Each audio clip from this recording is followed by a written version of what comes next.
Hey fellas, I'm on my way back from an unsuccessful fishing trip again. So, that wasn't no fun.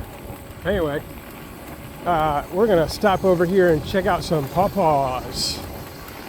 For those who are unfamiliar about pawpaws, they are a native fruit to this area. I live in Columbia, Missouri. And they're just straight up a tropical fruit. They're about the size of a mango, maybe a little bigger. Tastes like a cross between like a mango and a banana. Super sweet, custard-like. And they're usually ripe around end of August, beginning of September. But I mean that fluctuates a couple of weeks each year, you know. So we're gonna go check them out. Pawpaws have been around for forever. The Native Americans would eat them. The Lewis and Clark expedition, when they came through this area on their way back home, found them and loved them. So there's quite a history around them. This is Hingston Creek we're fixed to go over.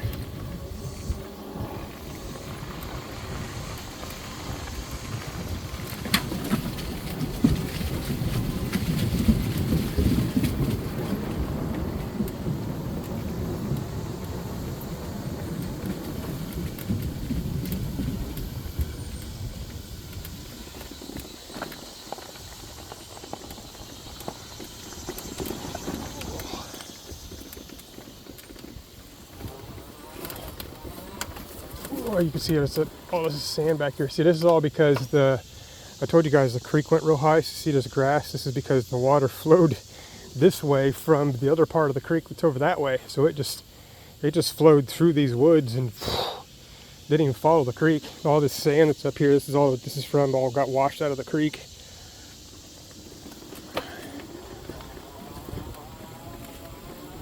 So this is the thickest, most juiciest pawpaw patch I know of, and I found them all over the place. And these are great back in here.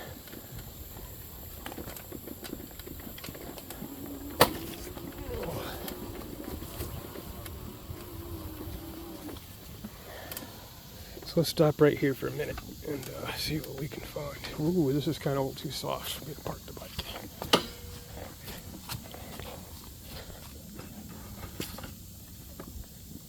That's a little better. Alright, so these are pawpaw trees that are right beside me right here.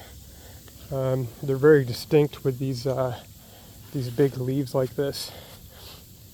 And see how they branch out alternate of each other with the one at the end, and it's these big huge leaves like this.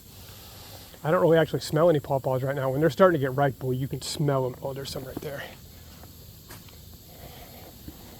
On the oh, there's some right there, actually a little lower. So these are pawpaws, and they're nowhere close to being ripe yet. They're still pretty hard. And there's a cluster of them right there. That looks pretty good. They've got really big seeds in them, and you just kind of when they're soft, you can mush open the end and just kind of break it in half and squeeze half of it into your mouth and then spit the seeds out.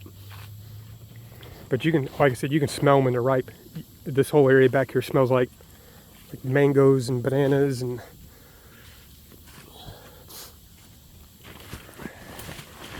yeah, none of them are ripe yet though. These are all pawpaw trees back here. They grow in these patches like this. Some of these are pretty big. This is a pawpaw tree right here. That's a lot of times what I do when they do get ripe is come back here. You can either find ones that have just freshly hit the ground or shake the tree, and anyone that's mostly close to being ripe will fall off the branches. And I got the bike all decked out. Yeah, it wasn't too much of a good day fishing. I mean, I got plenty of action, but I think it was all just from turtles and gar and stuff like that. I don't think I was getting any nibbles from catfish or anything, but you know, it is what it is. But this whole patch goes from over there. It goes pretty far back that way, and it goes down there around this trail and around the corner. And this whole area back in here is all these pawpaws like this.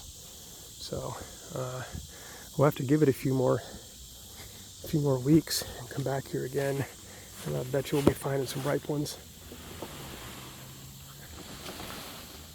When they're ripe, you shake the tree like that, the ripe ones will come falling down. But none of these are right back here.